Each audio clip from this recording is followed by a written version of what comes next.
पाठ का परिचय। दो बैलों की कथा।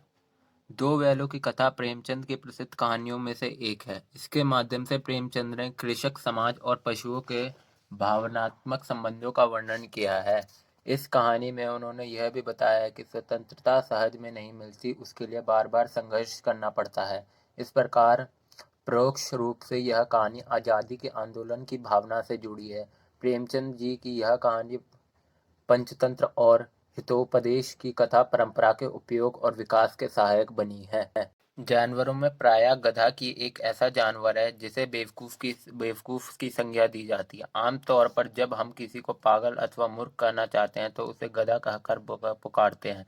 यदि गधे की तुलना अन्य जानवरों से करें तो हम पाएंगे कि गधे के अलावा सभी जानवर क्रोधित हो सकते हैं, परंतु गधा बेचारा सीधा रहता है। गधा प्रायः बैसाख के मास में ही खुश होता है। उसका व्यवहार किसी भी दशा में परिवर्तित नहीं होता।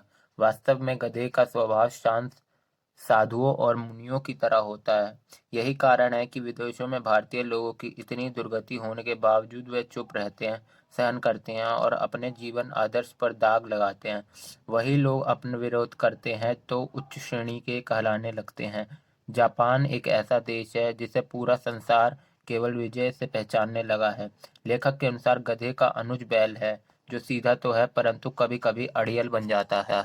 झूरी नामक किसान के दो बलवान बैल हीरा और मोती थे। दोनों बैलों में पक्की मित्रता थी और लगभग सारे काम मिलकर करते थे।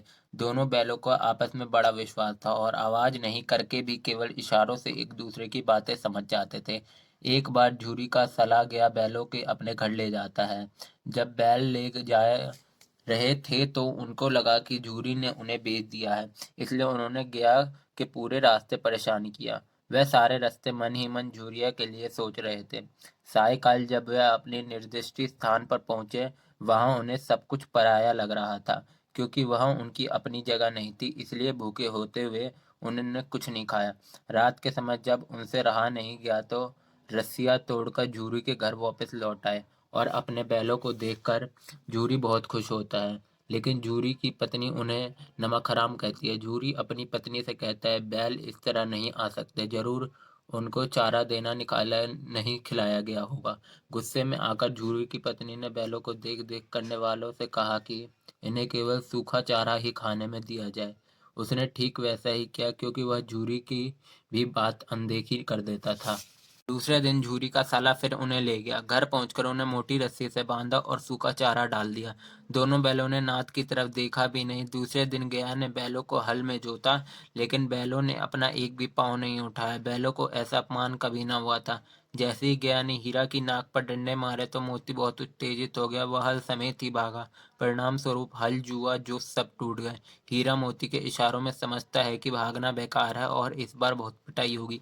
मोती उसे मजा चखाने की बात कहता है तो हीरा उसे समझाता है कि यह हमारी जाति का धर्म नहीं है। गया बैलों को उत्तेजित स्वभाव को शीघ्र ही भाप गया और उन्हें पकड़कर ले गया और वहीं सूखा भूसा उनके सामने डाल दिया। थोड़ी देर बाद एक छोटी लड़की बैलों के मुंह में एक एक रोटी दे जाती है। उन्हें ऐसा अनुभव हुआ कि यहाँ की हमारे देखभाल करने वाला कोई है। वह भैरव की बेटी थी। वह प्रायः अपनी सौतेली माँ से मार खाना करती थी। हीरा और मोती दिन भर काम करते तथा सूखा भूसा खाकर लड़की के हाथ से दो रोटियां खाकर वह खुश रहते थे, लेकिन कहीं न कहीं वह विद्रोह की भावना से ओत-प्रेत रहते थे। जब मोती क्रोध से भर जाता तो वह किसी न किसी को मारने की सोचता, तो उसे हीरा समझा बुझाकर शांत कर देता था। जब मोती ने वहां से भाग जाने की बात की तो हीरा मान गया। रोज की तरह लड़की उन्हें खिलाने के लिए आई तो उनकी रस्सी खोल देती है और हल्ला करते हुए दौड़ती है कि बैल भागे जा रहे हैं। देखते ही देखते बैल वहां से गायब हो गए। भागने के चक्कर में वे अपने गांव का रास्ता भूल गए। अन्य गांव में पहुंचकर हैरानी में पड़ जाते। तब वह एक खेत के किनारे खड़े होकर सोचने लगे कि अब उन्हें क्या करना चाहिए। वह इतने भूखे थे कि पास के खेत में मटर चढ़ने लगे। जब उनका पेट भर गया तो वह मस्ती में खेत। लेखक ने बताया कि जब वह मजे से मस्ती कर रहे थे तब एक सांड उनकी ओर आता दिखाई दिया। बैलों ने सोचा कि अब दोनों और फंस गए हैं। यदि वे वहां से भागते हुए तो कायर कहलाते। दोनों बैलों ने उस सांड को घेर कर मारने की योजना बनाते हैं और ऐसा ही हुआ। हीरा ने आगे से वार किया तथा मोती ने पीछे से टक्कर मारी। इसी तरह सांड बहुत जख्मी हुआ और वहां से भाग खड़ा हुआ। भागते हुए सांड ने अपना संतुलन खोया और धम से नीचे गिर पड़ा। मोती सांड को फिर से मारने के लिए आगे बढ़ता है, किंतु हीरा उसे रोककर कहता है कि गिरे हुए शत्रु पर वार नहीं करना चाहिए। थोड़ी देर बाद उन्हें फिर से घर पहुंचने की चिंता होने लगती है। मोती कहता है कि कुछ खाकर सोचते हैं। वह फिर मटर के खेत में घुस गया। हीरा ने उसे मना भी किया, परंतु वह नहीं माना। तभी दो आदमी लाठी हुए हीरा और मोती को घेर लेते हैं। पानी के कारण मोती के घर कीचड़ से घुसने लगा। वहां से भाग नहीं सका। हीरा ने देखा कि मोती फंस गया तो वह भी वहां आ गया। दोनों बैलों को विषखान में बंद कर दिया गया। लेखक ने हीरा मोती दयनीय दशा के बारे में बताते हुए कहा है कि उन्हें मवीश खान में सारे दिन भूखा रहना पड़ा। उस जगह पहले ही कोई जानवर जैसे भैंस, बकरियां, घोड़े, गधे लाशों की तरह लेटे हुए थे। जैसे जैसे रात होती गई तो उनकी भूख भी बढ़ती हुई और हीरा विद्रोही स्वभाव से मोती से वहां से भागने लेने के लिए कहता है। उपाय ढूंढकर वह बाड़े की कच्ची दीवार तोड़ने की सलाह बनाते हैं। हीरा अपने मजबूत सींगों के प्रहार से कच्ची दीवार तोड़ने का प्रयास करता है। ऐसा करने पर मवेशी खान के चौकीदार द्वारा हीरा पर डंडा बरसाए जाते हैं तथा मोटी रस्सी से बांध दिया जाता है। फिर मोती कच्ची दीवार पर टक्कर मारने लगता है। धीरे धीरे वह आधी दीवार गिरा देता है।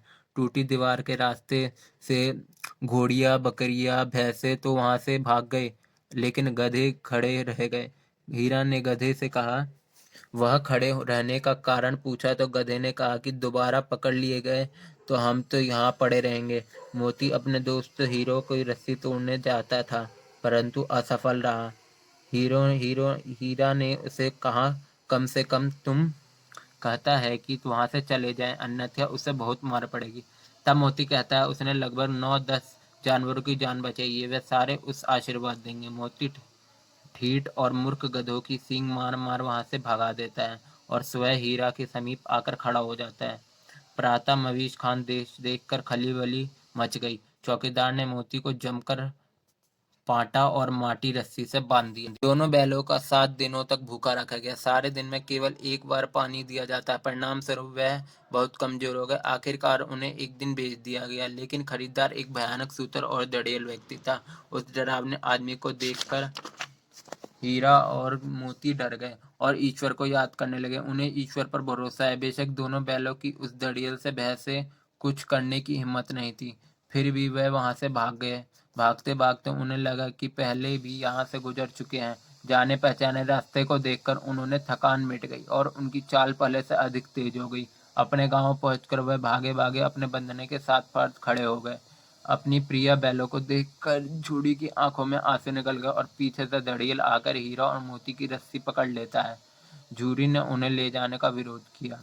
जब दड़ियल ने बैलों की जबरदस्ती ले जाने की कोशिश की तो मोती ने उसे सींग मार दिया और उसका पीछा किया। दड़ियल मोती डर से गांव से बाहर भागता है और गालियां देना शुरू कर देता है, साथ ही पत्थर फेंकता है। दड़ियल के इस रवैये पर गांव वाले उसे पर हंसने लगते हैं। तो दोस्तों, इतनी है कहानी।